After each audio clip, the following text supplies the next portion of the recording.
Dude, I wish we had the spotter. I can't tell if he's got brown tines or not. We split up from Randy just for a second.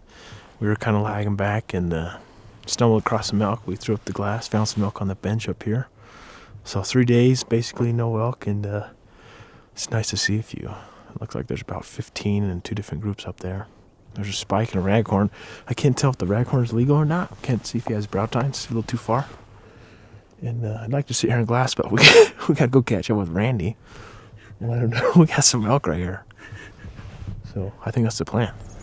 Gotta find where they're going and what they're doing. There might be more in front of them.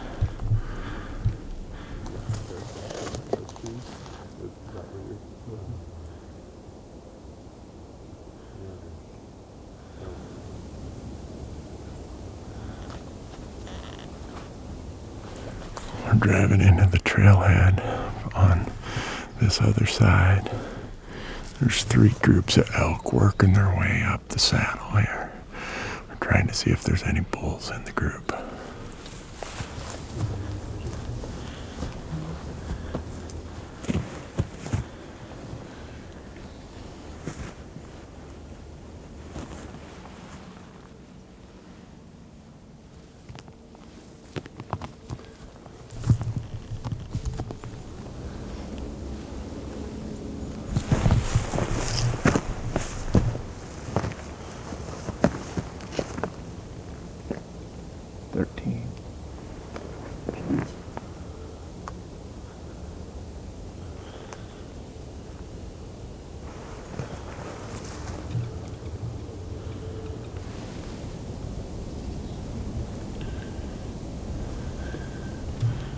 Wow, here comes a whole new batch of them out of that, into that gap right there. Okay.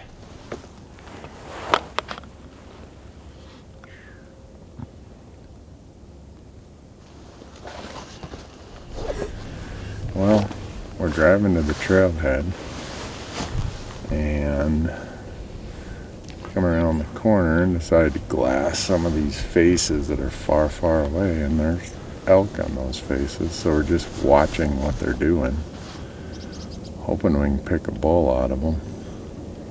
So far we've not seen anything that's for sure a bull, but we're watching where they're bedding, because I think they're going to bed there for the day now that the sun's up. Figure out how we get up above them, so when they continue their route over to our camp, we are there to shoot them.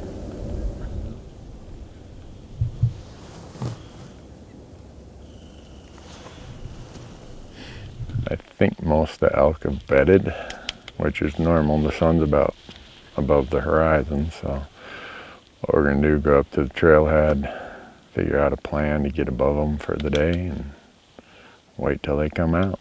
Hope that there's a bull in there. We didn't see them all, so with any luck, there's one bull in the group, and we'll get a chance to have Carson lay him on the deck. What do you guys say we load him up now that all that fog is here and covers our path? We drive up to the trailhead and wait it out there for a while. Yeah.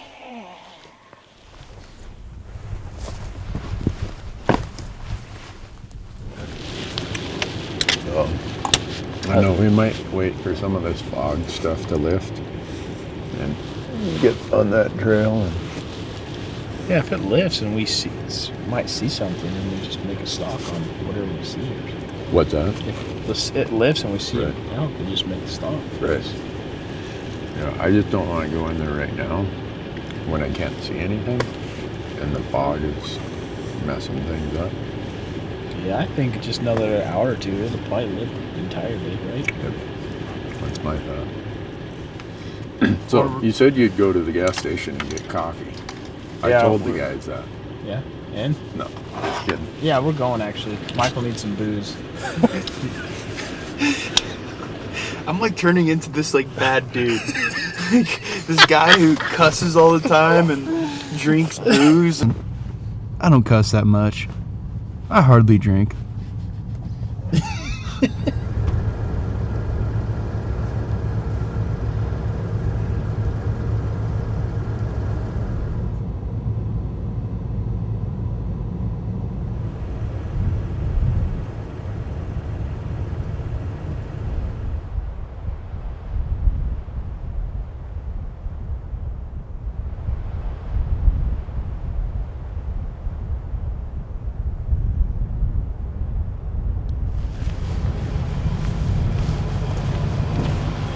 Howdy, neighbor. Having fun? I am having fun. What do you suppose our visibility would be up on that mountain? 10 feet or 10 yards? 10 feet. Yeah. So you guys ready for some hippie tacos? Hippie tacos? What are hippie tacos? Kirsten has this recipe that she has a name for it, but I just call them Kirsten's hippie tacos. Uh-huh. You brought it with? Yeah, it's in the backpack. I was gonna carry it on the mountain, but I carried it to the truck. What's in the tacos? A little bit of chicken, lettuce, avocados, a little bit of tortilla chips, a little bit of salsa, beans, corn. It's good. I'm not eating tacos that have pucky in it. That's right, you got that. Randy's not eating hippie tacos, dude. I got enough. I didn't put any salsa in there. I got enough stuff in this bag here. Look at that. Huh? I got almond, I got candy, I got dried kiwis. Whoa, baby. Dude. Wow, look at that little boat. Hippie taco. that? So is the that must be some sort of flour tortilla thing, Beau? Yeah. Hippie tacos. Dude, that's nifty, sir.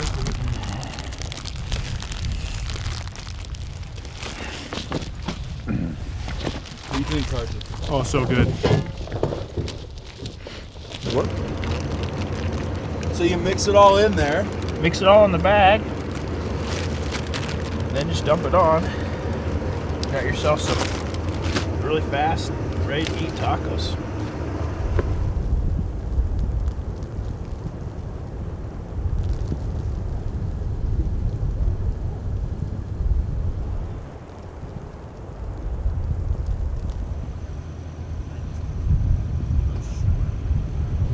Oh man, it's crazy. Some days are Yeah. just like this. What do you do? I mean, No sense in- when you're doing a late season elk hunt and glassing is your opportunity, this isn't good glassing opportunity. But if we keep waiting it out much longer, I'm gonna have to go gas up again before we head back to camp. Yeah, I was thinking the same thing.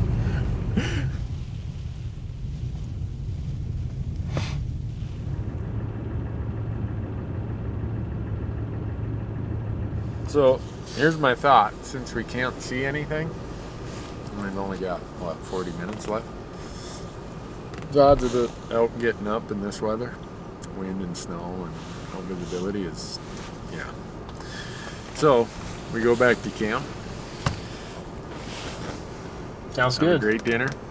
Go to bed early, and tomorrow is the last charge of Carson Clavisto and his Fearless Immortals. I don't know what you said right then, but it sounded really courageous. Sounds good to me. Well, I'm worried that Michael, the camera guy, is going to get bed sores from sitting in the same chair for the last 10 hours. Yeah. For the weather to clear. All right. I can't stand in this wind forever, so let's go film you cooking something, because you got everyone in our truck worked up when you said spaghetti with Pronghorn. pronghorn. Which is this the pronghorn you got? Get me going. That works for me. Pronghorn spaghetti. Yeah, this is gonna be fun. All right. Let's do it. We'll see you down there. Okay.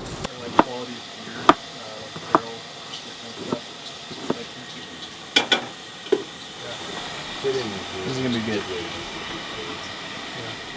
It's a little frozen. For the people that Secret of cooking a nice meal. Mountain Dew.